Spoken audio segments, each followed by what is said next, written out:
मैं कहना चाहता हूं किसी भी भाजपाई को भारत माता की जय लगाने का हक नहीं है, क्योंकि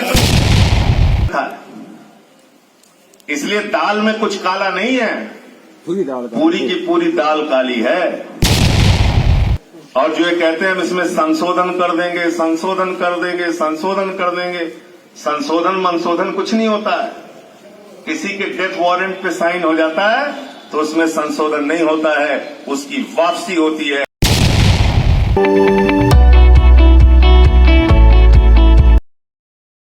जमींदार कानून को खत्म किया था चौधरी साहब। जमींदारी कानून जिसमें हर इंसान को एक सीमा से ज्यादा जमीन रखने की इजाजत नहीं है। मोदी जी ने कहा, अरे हमारे दोस्त क्या करेंगे, ये कानून बदलो।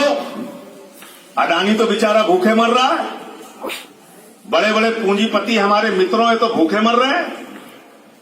उन्होंने कानून बदल दिया, उन्होंने कहा कॉन्ट्रैक्ट फार्मिंग, यानी एक किसान जिसका नाम अडानी है, जो हिंदुस्तान का सबसे गरीब किसान है, वो आपकी 10,000 एकड़ जमीन ले सकता है।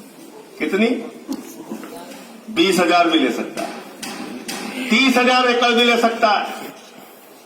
कॉन्ट्रैक्ट करेगा आपके साथ पेपर पे। किसके साथ?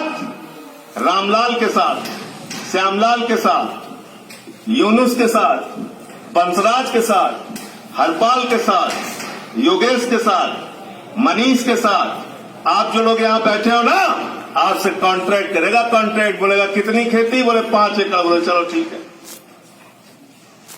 लिख लिया। 1000 आदमी का 5,000 एकड़ लिख लिया। अब 5,000 एकड़ उसके कॉन्ट्रैक्ट में, फिर उसमें तार घेरे जाएंगे। तार घेरने के बाद 5,000 एकड़ जमीन तारों के घेरे में किसके? अडानी के। उसके बाहर सिक्योरिटी गार्ड लगाया जाएगा। किसका? अडानी का। उसके बाद पुलिस किसका साथ देगी? अडानी का। उस 5,000 एकड़ जमीन में जितने तुम्हारे वो डोले मेड़े, क्या कहते हैं उसको, डोले सब तोड़ के बराबर कर दिए जाएंगे। और 40-40 फीट का उसमें रास्ता बनाया जाएगा, जिसमें से बड़ी बड़ी गाड़ियां जाएंगी। वहां फूल पैदा किया जाएगा, सब्जी पैदा किया जाएगा, टमाटर पैदा किया जाएगा, सेब पैदा किया जाएगा, अंगूर पैदा किया जाएगा। भेजा कहां जाएगा? तुम खाली खेत के बाहर खड़े हो कैसे देखोगे? और जब कहोगे मैं अपने खेत में जाना चाहता हूं देखने की क्या बोया है, सिक्योरिटी गार्ड 2 डंडा मार के तुम्हें भगा देगा। बोले भाग, कॉन्ट्रैक्ट पे दिया, चले यहां से, हट यहां से। तो ये जो लोग भारत माता और धरती माता का नारा लगाते हैं, मैं कहना चाहता हूं किसी भी भाजपाई को भारत माता की जय लगाने का हक नहीं है, क्योंकि तुम धरती माता को बेच सकते। अपने मुंह से जुबान से निकालना मत तुम भारत माता की जय, क्योंकि तुम धरती माता का सौदा कर रहे हो। किसके लिए? अडानी के लिए। किसके लिए? बड़े बड़े पूंजीपतियों के लिए। किसानों की तो मेरे तोड़ दोगे तुम। वहां तो कॉन्ट्रैक्ट फार्मिंग के तहत 5-5 हजार एकड़ जमीन पे तारे खींच ली जाएंगी, सिक्योरिटी गार्ड लगा दिया जाएगा। किसान जाएगा 2 साल के बाद, 3 साल के बाद, जब उसका कॉन्ट्रैक्ट खत्म करेगा, वो चश्मा लेके खोजेगा हमारा खेत कहां, हमारा मेड़ कहां, हमारा खेत कहां, हमारा मेड़ कहां। एसडीएम 2 डंडा मारेगा, मार के भगा देगा, बोलेगा सब अडानी का हो गया। यही चाहते हो आप लोग? यही कॉन्ट्रैक्ट फार्मिंग चाहते हो? इस कानून के अंदर किसान को न्यायालय जाने का भी हक नहीं है। न्यायालय जाने का नहीं आया हो तो फिर से पढ़ लेना। कोर्ट में जाके मुकदमा नहीं कर सकते। कहां जा सकते हो? एसडीएम के दफ्तर में, जहां 5,000 फाइल पहले से पड़ी है। तुम लेके जाओगे तो अडानी की सुनेगा कि तुम्हारी सुनेगा? थानेदार तो सुनता नहीं, सिपाही सुनता नहीं, एसडीएम कहां से सुनेगा? कहां से सुनेगा? तुम कहोगे हमारी मेड़े यहां थी, हमारा खेत वहां था, वो 4 डंडा मार के भगवा देगा आपको। यह है कॉन्ट्रैक्ट फार्मिंग। यह है तुम्हारी धरती माता को बेचने का सौदा करने वाला नरेंद्र मोदी, जो बड़े जोर जोर से भारत माता की जय लगाता। मैं तो अब कह रहा हूं भाजपाइयों से कि अब भारत माता की जय लगाना बंद कर दो, तुम धरती माता को बेचने वाले लोग हो। और इस बात को आप सबको कहना पड़ेगा, एक एक किसान को कहना पड़ेगा। रावण है रावण, और एक एक किसान को कहना पड़ेगा। तीसरा क्या है? हिंदू धर्म हो, इस्लाम हो, सिख हो, ईसाई हो, सभी धर्मों में कहा गया जमाखोरी पाप है। कहा गया कि नहीं कहा गया? कहा गया भाई किसी को भूखा मत रखना, अपने घर में जमा करके मत रखना, सबका पेट भरना चाहिए। जमाखोरी क्या है? जोर से बोलिए। पाप है, गुनाह है। बहुत बड़ा। मोदी जी ने क्या कहा? मोदी जी ने कहा ये कानून असीमित भंडारण की छूट देता है।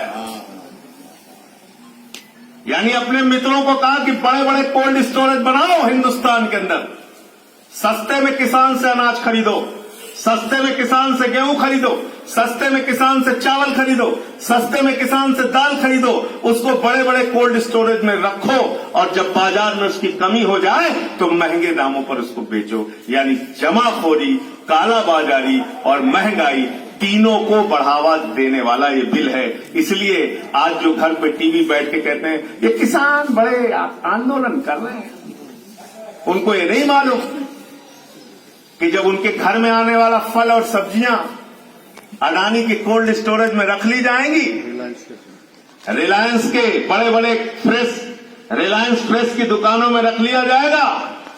एक भुट्टा खरीदने जाओगे, भुट्टा तो 180 रुपए में मिलेगा। तब अकल आएगी, तब टीवी देखना छोड़ के किसान के साथ खड़े हो जाओगे।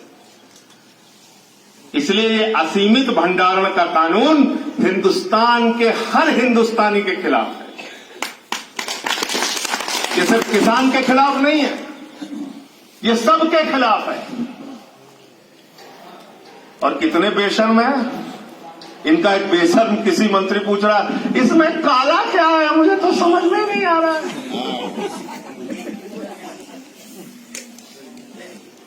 इतने सयाने बनते हैं यार, पूरा देश बेच दिया भी करा, इसमें काला क्या है मुझे समझ में नहीं आ रहा। अरे आके बैठ जा भाई, मैं तेरे चेहरे पे काला काला लगा के बता दूं क्या क्या काला है इसमें। पढ़ो पहले क्या क्या काला है, पढ़ो पहले क्या क्या काला लिख रखा है। इसलिए दाल में कुछ काला नहीं है, पूरी की पूरी दाल काली है। और जो ये कहते हैं हम इसमें संशोधन कर देंगे, संशोधन कर देंगे, संशोधन कर देंगे, संशोधन मनशोधन कुछ नहीं होता है। किसी के डेथ वारंट पे साइन हो जाता है तो उसमें संशोधन नहीं होता है, उसकी वापसी होती है। इसलिए ये तीनों काला कानून वापस होना ही चाहिए। जब ये बिल आया तो मैंने पार्लियामेंट में माइक तोड़ा, भाजपाई रोने लगे, माइक तोड़ दिया, माइक तोड़ दिया। मैंने भाजपाइयों से कहा अरे मैंने माइक तोड़ा, मुझे निलंबित किया, तुम किसानों की हड्डियां तोड़ रहे हो, तुमको भी निलंबित होना चाहिए। अभी फिर विरोध किया तो बोले इनको मार्शल से खींच के बाहर ले जाओ। मार्शल से खिंचवा के बाहर करवा दिया।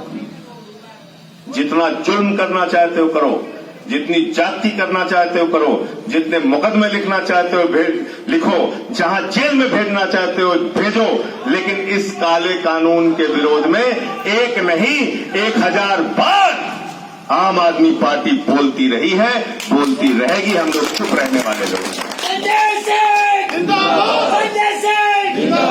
इसलिए हिंदुस्तान ने ड्रामेबाजी बहुत देख ली। महंगाई तुमसे रुकती नहीं, कालाबाजारी तुमसे रुकती नहीं, पेट्रोल डीजल का दाम आसमान पे पहुंच गया। मोदी को सुना योगेश जी क्या बोले? बोले पेट्रोल डीजल महंगा हो रहा है, इसके लिए पूर्ववर्ती सरकार जिम्मेदार है। तो मैंने कहा भैया अटल जी से क्या दुश्मनी है तुम्हारी? 7 साल तो वो भी रहे पहले, 3 साल जनता पार्टी के टाइम में रहा,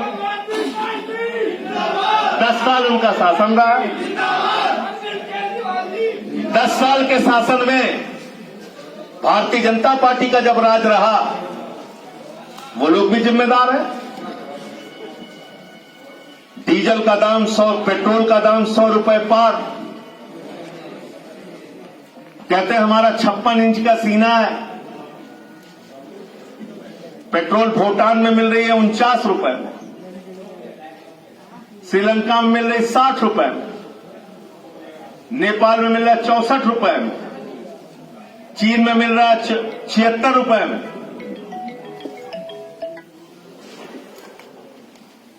अगल बगल के देश जिसको तुम सप्लाई करते हो तुमसे सस्ता बेच रहा है।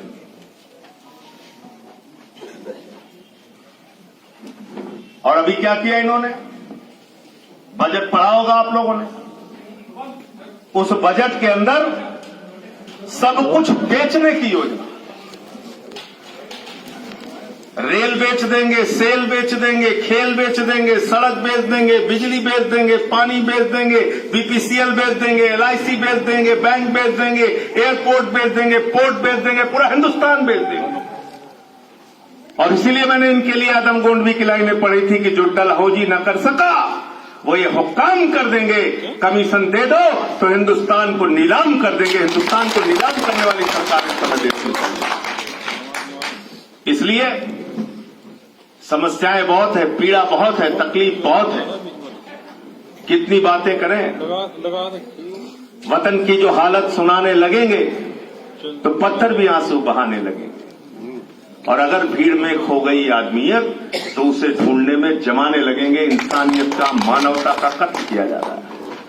और इसलिए साथियों और दोस्तों, आने वाली 28 तारीख को दिल्ली के मुख्यमंत्री अरविंद केजरीवाल जी मेरठ की क्रांति भूमि पर आ रहे हैं। संस्कृति बैंक्वेट है वहां पर, जो मेरठ दिल्ली हाईवे पर पड़ता है। उसके मैदान में विशाल रैली होगी किसान महापंचायत की, अरविंद केजरीवाल जी के विचारों को सुनने के लिए, इस लड़ाई को और मजबूत बनाने के लिए, और मेरठ की क्रांति धरा से एक बार फिर 1857 की तरह जोरदार आवाज निकले, इतनी जोरदार, इतनी मजबूत कि दिल्ली में बैठी हुई गूंगी बहरी सरकार के कानों तक आपकी बातें पहुंचे और आपकी बात वो सुनने के लिए मजबूर हो। बहुत बहुत शुक्रिया।